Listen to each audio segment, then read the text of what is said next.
பாவ அடிமைத்தனம், சாப அடிமைத்தனம், வியாதி அடிமைத்தனம், பிசாசின் அடிமைத்தனம், அதில் நிறைய பேர் சிக்கியிருக்கிற விடுதலை வேணும்னு ஜெபிக்கிற மாதிரி கடன் பிரச்சனை என்கிற அடிமைத்தனத்தில் கஷ்டப்படுறவங்க நிறைய பேர். அப்போ இதிலிருந்து ஆண்டவர் உங்களுக்கு விடுதலை கொடுக்க விரும்புகிறார். எலிசா அவளை நோக்கி, நான் உனக்கு என்ன செய்யணும் கேட்டுட்டு டக்குன்னு ஆண்டவர் ஒரு ஆலோசனை கொடுக்கிறார்.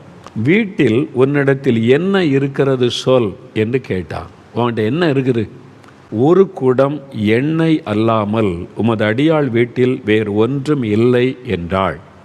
பாருங்க எப்படி சொல்கிறான்னு. ஒரு குடம் எண்ணெய் இருக்குது ஐயான்னு சொல்லலாம், அவ்வளோதானே. ஒரு குடம் எண்ணெய் அல்லாமல் வேறு ஒன்றும் இல்லை. சில எல்லாத்துக்கும் இல்லை இல்லை இல்லைன்னு பஞ்சப்பாட்டே பாடுவாங்க பாருங்கள், அது நல்லதில்லை. என்ன இருக்குதோ அதானே கேட்குறாரு. அப்பொழுவர்கள் பாத்திரங்களை அவளிடத்தில் கொடுக்க அவள் அவைகளில் எண்ணெயை வார்த்தாள். அந்த கொஞ்சம் பாத்திரத்தில் எண்ணெயை ஊற்றிக்கிட்டே இருக்கிறான். அது வந்துக்கிட்டே இருக்குது, ஊற்ற ஊற்ற ஊற்ற எல்லாம் நிரம்பிக்கிட்டே இருக்குது. அதான் அற்புதம்.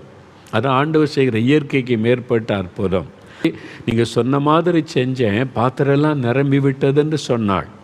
சொன்ன உடனே அப்பொழுது அந்த தேவ மனுஷன், நீ போய் அந்த எண்ணெயை விற்று உன் கடனை தீர்த்துரு, முதல்ல கடனை தீர்த்து விட்டு மீந்ததை கொண்டு நீயும் உன் பிள்ளைகளும் ஜீவனம் பண்ணுங்கள் என்றான்.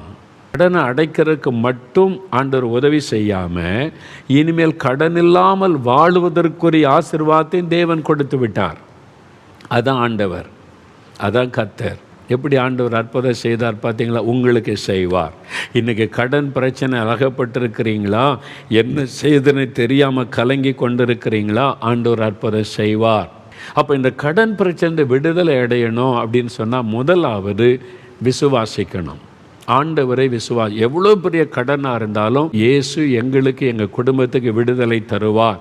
இந்த வட்டி பிரச்சனைக்கு ஒரு முடிவை உண்டாக்குவார். நான் சம்பாதிக்கிற பணம்லாம் வட்டிக்கே போகுது, உழைப்பெல்லாம் வீணாகுது, இதற்கு இயேசு ஒரு முடிவை உண்டாக்குவார். நீ விசுவாசிக்கிறீங்களா? இயேசு அதுக்காக சிலுவையில் கடன் என்பது ஒரு அவமான நிந்தை கொண்டு வருதில்லை.